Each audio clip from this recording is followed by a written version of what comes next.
بسم اللہ الرحمن الرحیم۔ آزادی فکر، علامہ محمد اقبال، کتاب ضرب کلیم۔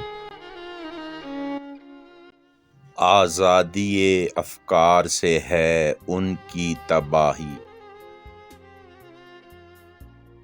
رکھتے نہیں جو فکر و تدبر کا سلیقہ۔ ہو فکر اگر خام تو آزادی افکار،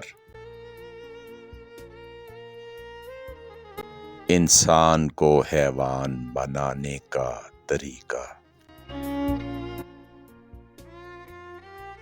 مشکل الفاظ دیکھ لیتے ہیں۔ فکر، خیال، تفکر، سلیقہ، طریقہ، شعور یا تمیز، تدبر، دور اندیشی، اور خام کہتے ہیں ناپختہ کو جو پختگی سے آری ہو۔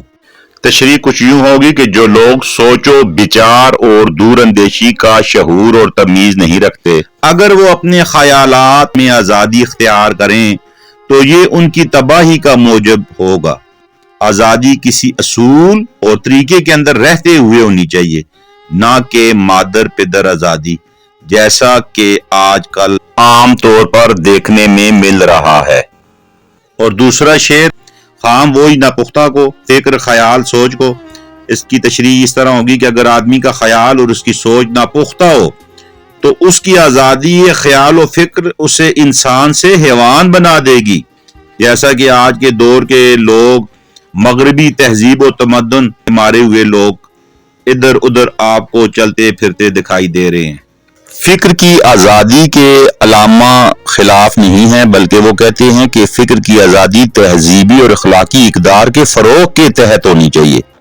معاشرے کی تعمیر و ترقی کے وہ دائی ہیں، لیکن علامہ کے نزدیک اخلاقی قوانین کو اپنانے کے اندر ترقی جو ہے وہ چھپی ہوئی ہے۔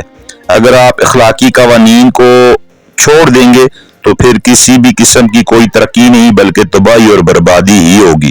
تو اس شعر کا یہ مطلب ہے کہ ہم نے اپنی تہذیبی اخلاقی روایات کے تحت ہی ترقی کرنی ہے۔ پھر اس میں علامہ محمد اقبال یہ بھی کہتے ہیں کہ ہر شخص کی فکر کی اڑان اور اس کا وجدان الگ الگ ہے۔